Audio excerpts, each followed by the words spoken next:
すっぴんやって風呂上がりだし。風呂上がりよ。そんなことはい、乾杯からいきましょう。乾杯、お疲れ様です。お疲れ様です。乾杯、どうも。どんなもんですか。この位置でいい感じ、ですか。いい感じです。まあちょっとライト、後ろが明るい分あれなんですけど。あ、そっかそっか。まあこんな感じでやったんでしょ。パソコンがいたんですか。パソコンですよ。オート型パソコン。僕は普通でやってピンカメで。ピンカメで。あ、そうそうそう。めっライブの。ちゃ簡単。そのままできますもんね。はい、そしたらまあ早速ですね。撮影してると思わずぐらいにね。そうこんなこんな感じ編集してくれるから。そう。はい、そしたらですね、今日は久々のインタビューなんですけど、今はいこのメンバーで小笠原ダイビング小笠原諸島ダイビングツアー来てますということで、今日そのダイブを企画してくれた拓也君にね、はいちょっとインタビューしてみたいなと。よろしくお願いします。はい、まあよくはねおなじみ琴さんですけど、まあ琴さんと拓也君との深いつながりもあるんでね、その辺もちょっと琴さんからも言ってもらいながら、まあちょっと慣れ初めを。拓也君のダイビングショップの紹介と、はいまあ自己紹介と、あとショップの紹介とね、そこからフィリピンとの関わりぐらいからね話していって、ね、みんなで聞いていきたいなと思いますというので、お願いします。でまず拓也君、はいちょっと簡単に自己紹介よろしくお願いします。はい、拓也です。焼田拓也です。焼田はい、焼田、はい、宮の矢に北ですね。はい。今は東伊豆のふとというところをメインに城ヶ崎インディーズというお店で働いています。僕は知らんので、伊豆半島、伊静豆半島岡県の伊豆半島の東海岸側ですね。東京側ね。東京側ですね。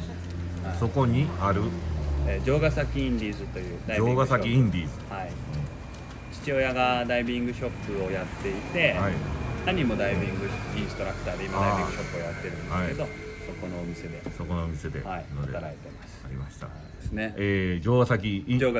ーズダイビングショップの企画でですね、我々このパロメンバーとね、琴さん OPR メンバーのとね一緒に小笠原諸島来ました。はい、ありがとうございます。まああれやね、2人の関係はだいぶ長いね。拓也君が22ですね。22歳。2歳。今何歳？今34です。あ、じゃあ12年前。12年前ですね。12年前。12年前。22歳からフィリピン上陸。フィリピン上陸したり。なぜ上陸したかと言いますと、もともとはどこでダイビング、その時は。もともとはまさにここ小笠原で、小笠原でダイビングの夏時期のスタッフですね。で働いていた時に、僕もともと次は海外に行きたいなと思ってたんですけど、そこにたまたま琴さんのお客様がいらっしゃる。オリエントパールのお客さんがたまたまペールトガレラからで何ヶ月か過ごした後に帰って小笠原に来て拓也君と出会うという。ここで出会ったと。いろいろ話をして、僕も海外行きたいんです、どこが今までで一番良かったですかって聞いたら、プエルトガレラっていうところが、僕も聞いたことないんで、どこですかそれ、フィリピンだよ。物価も安いし、治安もいいし、ポンと一人で行ってもいいんじゃない、で知り合いいるから紹介するよ、ことちゃんって言うんだけど、って言って、紹介してください。でメールもらってね、でメールでいいですよ、いつでもどうぞみたいな。ほんで研修に行ったと。そうですそうです。そういうことですか。それが22歳の時と。そうですね。12年前。プエルトガレラはメジャーじゃなかったですよね、その当時。そうですね。全然調べても12年前。12年前。12年前と出てこないね。全然情報出てこない。まあインターネットというか SNS もここまで普及してませんからね。そうですよね。全然。なるほど。全然出てこなかったです。22歳で行って、それでどうでした？初のプエルトガレラ。いやーまず、もうマニラからバタンガス間でぼったくられてそれが私に聞いてくればいいのね。行きます来てください。どうやって行きますかって聞いてくれば教えようと思ってたら聞いてこないからほっとけと思って。なんとかなるだろうと思ってならないんですよね。それ初海外とか初海外です。初海外初めての海外。初海外でそのためにパスポート取ってマニラからバタンガスはすごいですね。あこんなに厳しい世界だとは思わなかったっていう。深夜着のジェットスターかなんかで夜マニラに着い夜マニラに着いてでなんかなんやかんやでこの一晩マニラで過ごしてその泊まったホテルの人に「お前何にも知らないんだからとりあえずタクシーで行った方がいい」とバタンガスいや正解かもしれへんね。もうまっすぐそのホテルのドアとバタンガスで行けるからって言われて「あじゃあそれでお願いします」って言ったら乗ってる最中に2万ペソそれ何タクシータクシーです。ほんでやっぱりほな分からんから言って指示したかったわけや。ほんでタクシー乗って行こうと言ったら乗ってる最中に2万ペソだって2万ペソ今のレートで言うたら5万円です。でその当時で4万円ぐらいです。その当時でも4万円まあでもすごいですよね。バタンガスまで1時間半2時間ですからね。ぼったくられてるね。ぼったくられてますよね。フィリピンはね最初5000円とってもだんだん乗ってる最中が上がっていくから。払ったの？払いました。でも1万ペソしか持ってなかったんですよ。何万？1万ペソ。1万ペソしかないから。でも円を持ってたんで、なので1万ペソと1万円でなんとかこの勘弁してもらったというか、もうこれしかない。なるほどなるほど。電波も通じないからもう。ほなまあ3万4万円払うっきゃな。まあ高速も乗ってるし何時間もタクシー乗ったら日本だったらこんぐらいまあかかるのかなタクシー乗ればね日本乗れば感覚で払いました1万円ホテルタクシーです。もうよくそのホテルタクシーなんですかホテルの人が手配してくれた。ほなそれグルやね。それもその時点でぼったくりにもうその時点ですでに入呼んどいてやるからってなるほど。僕は結構信用しきっちゃってるホテルの人が呼んでくれてるから優しいしねそうよくしてくれんなその当時ぐらいから3000から4000ぐらいじゃなかった。そうその当時タクシーで行ってですかもうマニュアル通りに引っかかってます。マニュアル通りにほんまにマニュアル通り。なんかこの道中タクシーの運転手さんがコーラとか買ってくれるんですよ。すごいいい人。すごいいい人。買わへん。これがこの異国の触れ合いかと。普通買わ優しいなって言って。コーラ15ペソとか。そう。でも優しいいい人だなと思って。まあこんぐらいかかんだろうなっつって。やられちゃってますね。やられちゃってましたね。それが初海外でマニラからバタンガスでね。洗礼ですよね。ホテルのスタッフにやられたと。やられました。早速やられました。バタンガスの港は意外と分かった。バタンガスの港は意外と分かって、でそこで海外青年協力隊のなんか日本語の本を読んでるお兄さんがいて、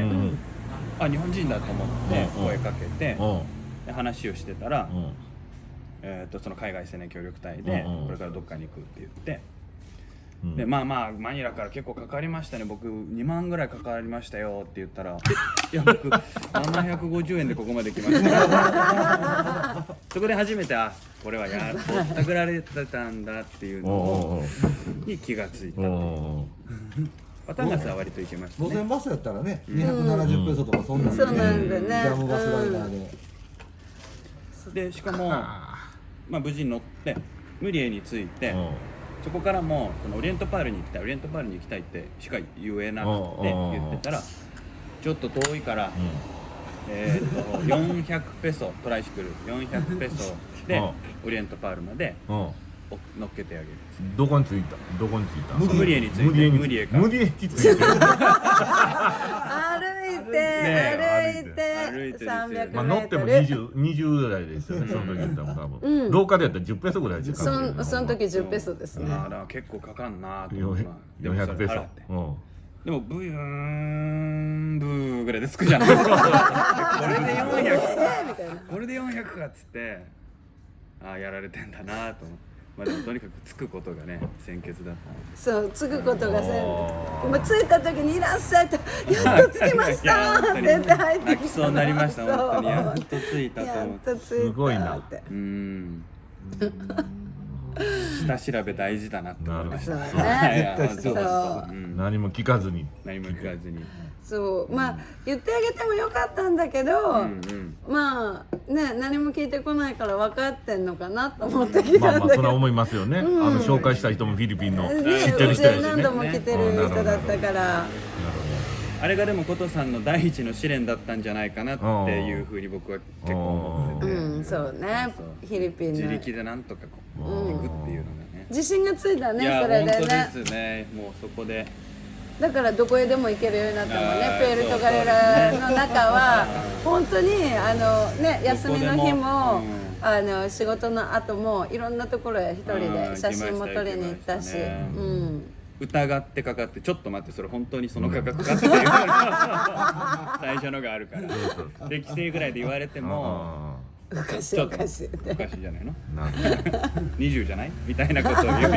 正解そうそうでもいる間に大変いろいろあったね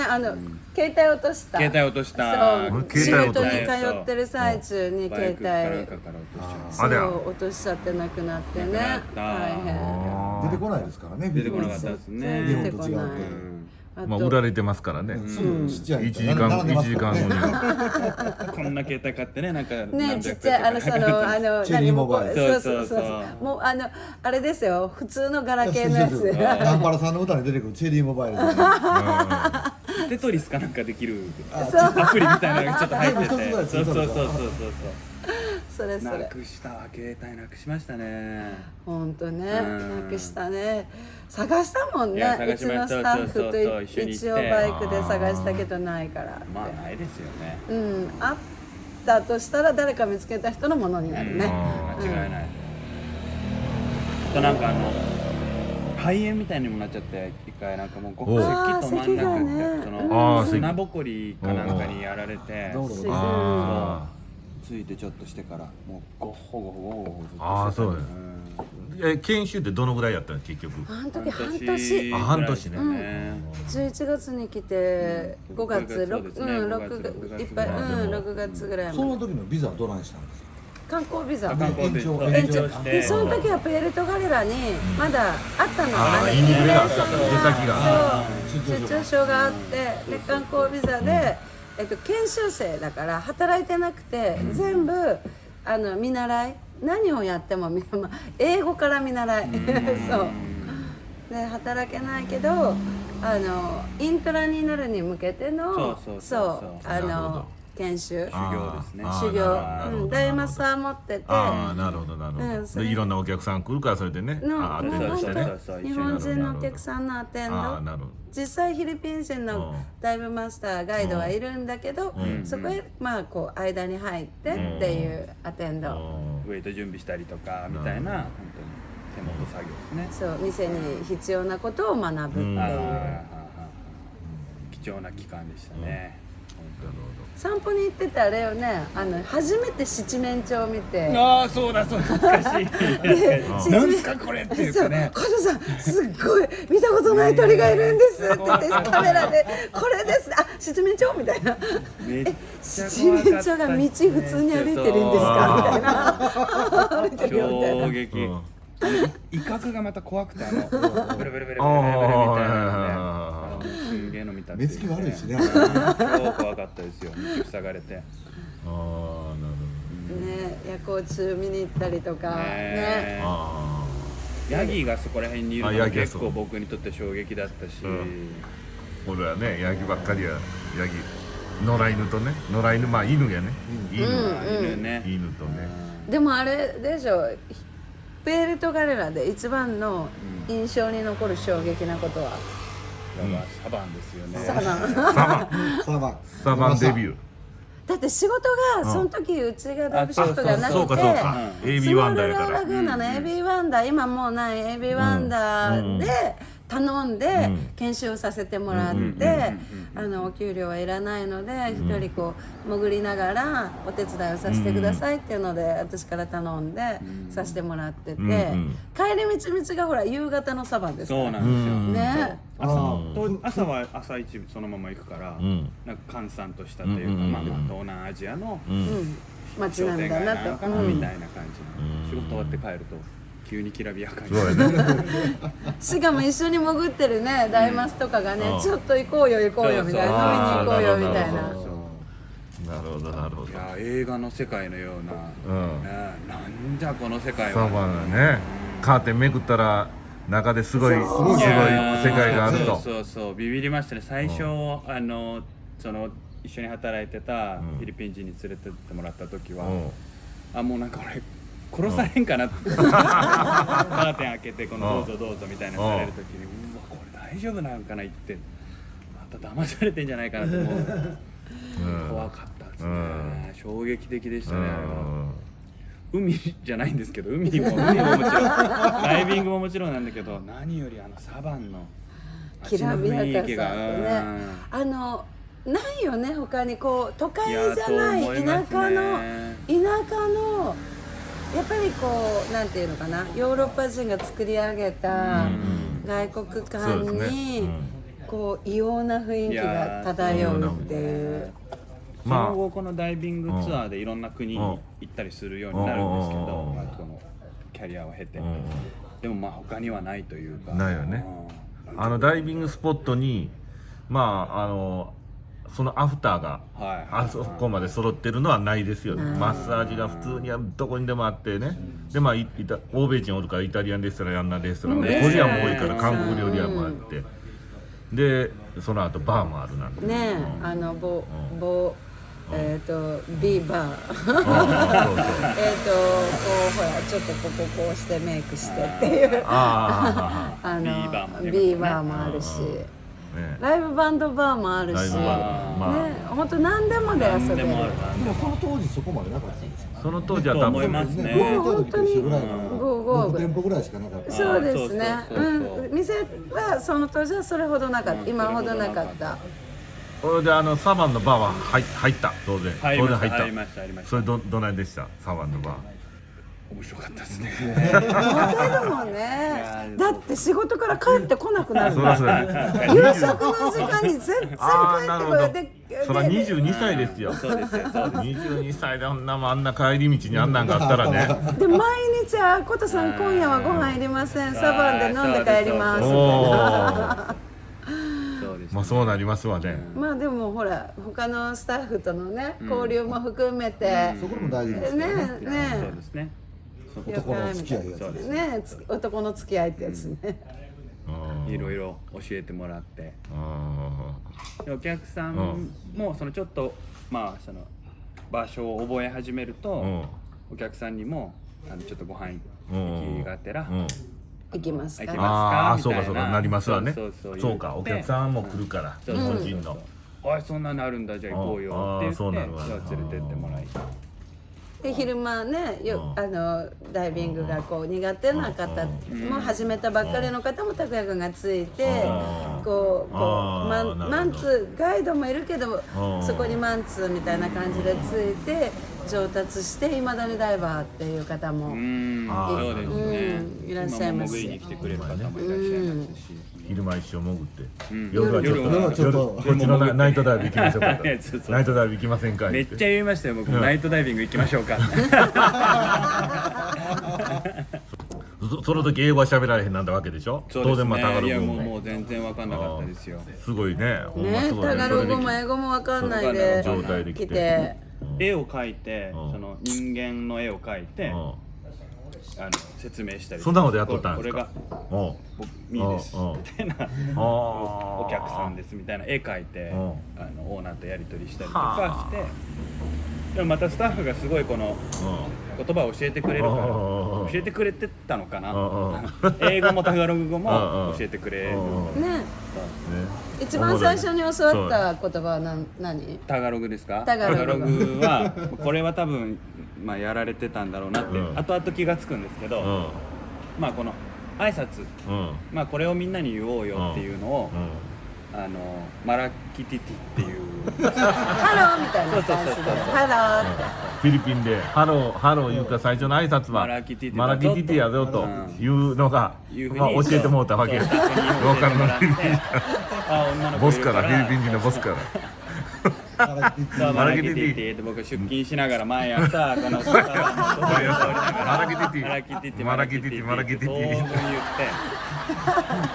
あいつ行かれてるな思ってるでしょうね。おもろいな教えてくれるもんね。そうなんで挨拶なのにムッとされなきゃいけないんだろうと思って、日本人だからかなぐらいに思って、でもまあ挨拶基本ですからバストスって帰ってきませんでしたその時。バストスいやなんかでも言われなんかのアンサーは多分あったと思うんだけど、とにかくもう笑顔で挨拶が一番基本かなと思ってみんなにマラキティティスタッフがもうヒーヒー言いながらもうねおもちゃでされてるからね。おもちゃね。まあそれは22歳やし若いしね。転校生みたいな感じで研修的と分かっとうから意味が分かった時にも鳥肌立ちましたね。俺こんなこと言うとこんなことずっと言ってでしかも明日からもあそこ通らなきゃいけない恥ずかしい急に恥ずかしい。それまでも堂々と言ってたのにね。あいつ急に言わなくなったなって思われてる街に思われてる瞬間も多分あったと思います。ハローになりました。もうタガログ語覚えちゃいけない。そうまずは英語からって。本当に。やられたお金のかからないあれやね。よくあるあるのね。まあそこから仲良く男性はフィリピン人の男性陣は面白いやつだなみたいな感じにやっぱり結構なってくれてたからじゃあもう言えと言われたことは全部言おうということでマラキティティに始まりいろんな言葉を練習したね。嫌な言葉だったりとかも言ってこい。その時からもうマクマクとかもおったんですか。そうマクマクもうちのオデもローレンスもうちのスタッフはもう全部その頃からめちゃめちゃ長い付き合いですね。そうなんですよ。オデが毎日迎えに来てくれてね。そうオデうちの前通って仕事行くから。毎日来てくれて。オデが一番やっぱり英語も教えてくれたかなっていう感じ。真面目だから。そう他と違ってちゃんと真面目だから。イキは今日はこんな言葉を喋ってみたらいいんじゃないみたいなのをオデが教えてくれて、それをショップのスタッフに話してで帰りどうだったねっていうことしてくれる。真面目な会で拓也くんが教えたオデに教えた日本語をオデは今も一生懸命ダイビングどうでしたかって帰ってくるお客さんにダイビングどうでしたかこんにちはと相互にねじゃあそれ日本語でなんて言うの、英語ではこうだけどなんて言うの、タガログではこうだけど日本語でなんて言うのっていうのを勉強熱心だから。悪い日本語は教えなかったんですか。悪い日本語は教えなかったですね。その時やり返したろうと思ったんだけどあまりにオデが優しすぎる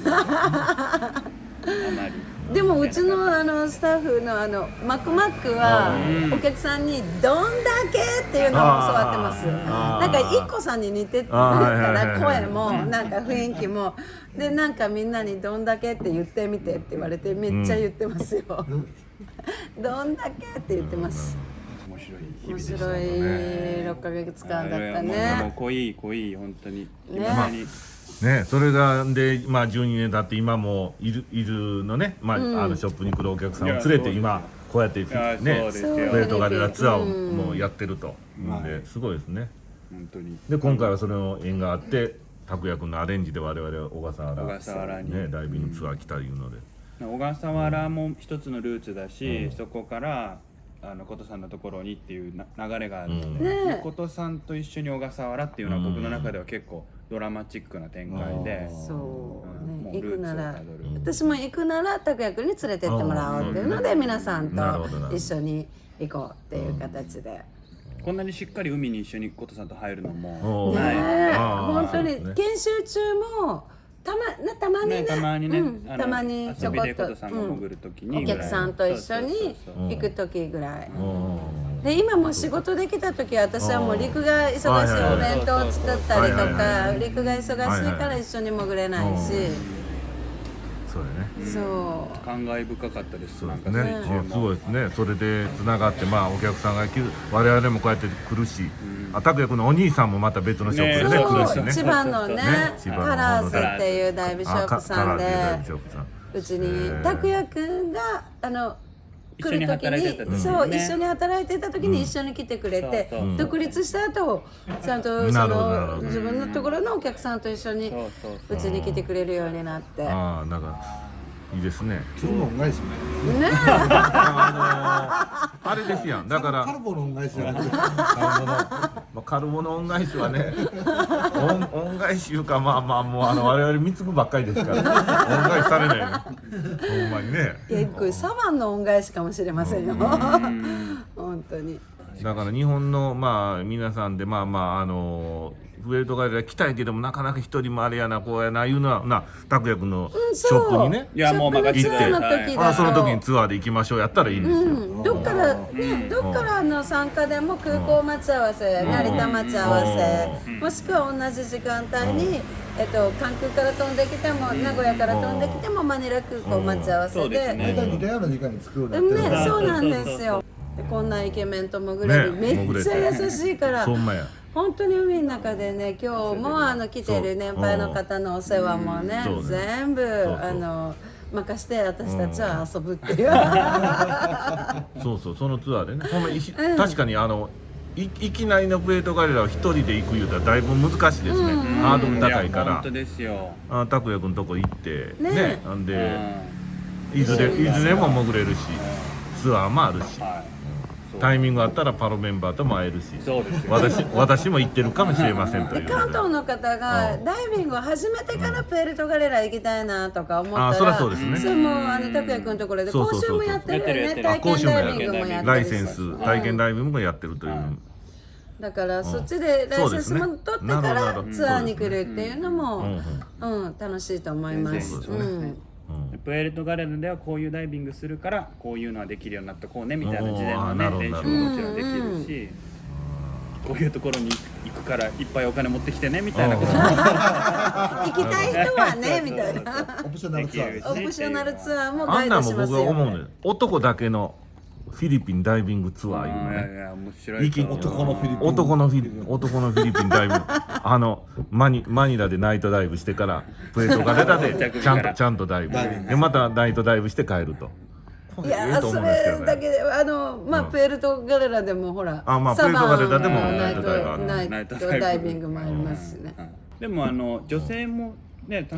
すごいマッサージがめっちゃ面白い。で、そうですね。そう私も皆さんマッサージねそうやられてましたね。レストランの後のデザート食べてマッサージ。私はマッサージ行く前にオカマショー行ってからのライブバンドバー行ってからのっていう本当にもう満喫できるんで、あとファイヤーダンスだったりね。ホワイトビーチのね。エンターテインメントがすごい。そうすごくね楽しい。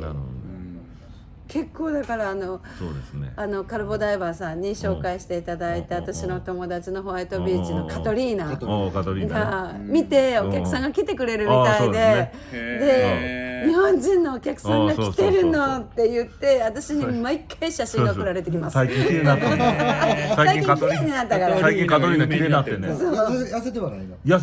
っと痩せてね綺麗になってね。でこの間ね視聴者の中で写真送ってきてあなたの紹介で行ったよとか言っていやえらい可愛いこと写ってますやん言ったら分からないのって分かりませんけど言ったらカトリーナですまたやられたほんまに簡単に僕も騙されて簡単やカトリーナと思わへんなから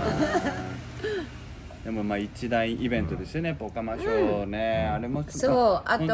ファイヤーダンスもそうビーチでのファイヤーダンス、そうやね、そういうのだからいろいろほんまダイビング以外にプラスアルファのいろんなねいや本当盛りだくさんですよね。コトさんのこともあったらカトリーナが呼んでくれるんですよね。呼んでくれる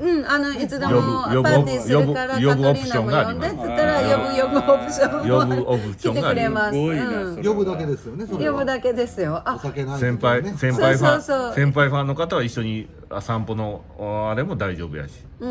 そういろいろカルボ先輩のファンの方は朝一緒にお散歩をするっていうね、そういうのも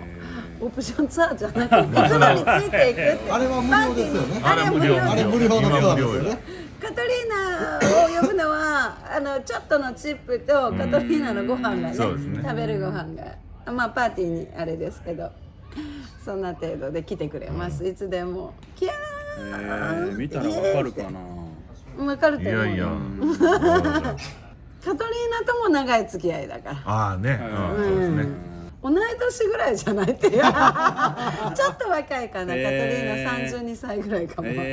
トリーナちょっと気にまあなる一回カトリーナとチャンバラ合戦してもらってもいいですか。何がチャンバラ合戦か言えませんけど、チャンバラがチャンバラ合戦竿2本でねチャンバラ合初めて戦見ましたよハンドシグナル初めて見たハンドシグナル海だからこういうふうにね。ハンドシグナルがねハンドシグナルでしたいうので、まあまあ今回ねちょっと小笠原来たこの、機会にね拓也君と僕も初めてねまあこ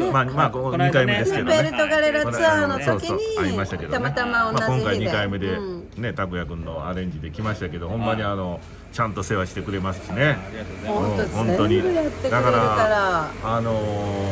日本でお住まいの方はまずは伊豆の城ヶ崎インディーズに行って拓也君行って、それからプレートガレラ来るなんてこれいいんじそゃないかなれもいいと思いますよ、ね本当に。というのかが他のツアーもね、組んでるから、沖縄とあ沖か縄もあるしね小笠原も組んでるし、小笠原もこうやってあるしそうそんな感じで、あとね、うん人数の多いグループさんはアレンジしてダイバはいはいはいーグループなんですけど、連れてってくださいっていうアレンジもあったりで、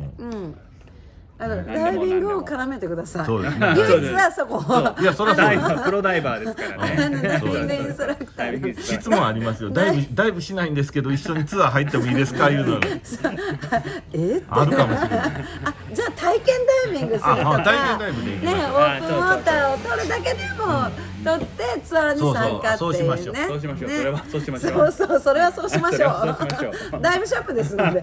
収入源はダイビングですので。そこはそうさせてくださいということで、